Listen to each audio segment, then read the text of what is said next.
চট্টগ্রামে অনুষ্ঠিত হলো 3 দিনব্যাপী চতুর্থ জাতীয় গণসংগীত উৎসব 2024। প্রথমবারের মতো রাজধানীর বাইরে অনুষ্ঠিত হলো জাতীয় এই উৎসব।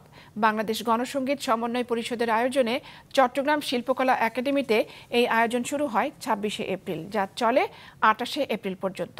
নাজমুল সাদেকের রিপোর্ট, ক্যামেরায় ছিলেন রবিউল টিপো।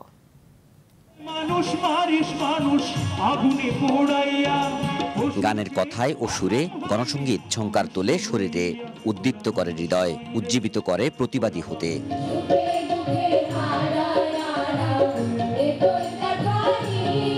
সব মানুষের সমান অধিকার প্রতিষ্ঠা, অসাম্প্রদায়িক দেশ গড়া ও গণসংগীতকে সবার মাঝে ছড়িয়ে দেওয়ার লক্ষ্য নিয়ে সাম্প্রদায়িকতা ও শ্রেণী বৈষম্যের বিরুদ্ধে জেগে ওঠো বাংলাদেশ, এই স্লোগানে প্রথমবারের মতো চট্টগ্রামে অনুষ্ঠিত হলো জাতীয় গণসংগীত উৎসবের চতুর্থ আয়োজন।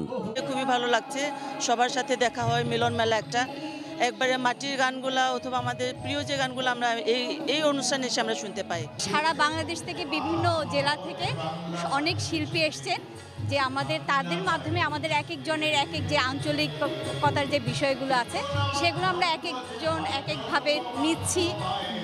গণসংগীত শোনা মানে আমার গায়ের লোম খাড়া হয়ে যায়, এটা প্রত্যেকটারই। আমার গায়ে যে এখন বলতেছি, আমার গায়ের লোম মানে শিহরণ জায়গায় আমার। শ্রোতা দর্শকদের চাওয়া গণসংগীতের এমন আয়োজন যেন আবারও হয় চট্টগ্রামে।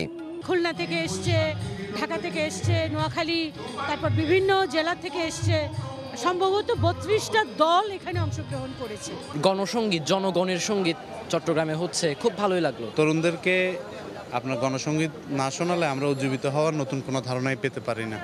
এটা আমাদের দরকার, প্রত্যেকটা শহরে প্রত্যেকটা জেলায় দরকার। আমরা ভীষণভাবে চাই চট্টগ্রামবাসীদের পক্ষ থেকে প্রতি বছর এখানে হোক এবং বারবার হোক, এটা খুবই আনন্দের। গণসংগীতে উজ্জীবিত প্রজন্ম অসাম্প্রদায়িক বাংলাদেশ গড়ে তুলবে, এমন প্রত্যয় আয়োজকদের। এই ধরনের আয়োজনগুলো আমার তো মনে হয় যে নতুন প্রজন্মের জন্য অনেক বেশি উদ্দীপনা এনে দেবে, অনেক বেশি উৎসাহিত করবে।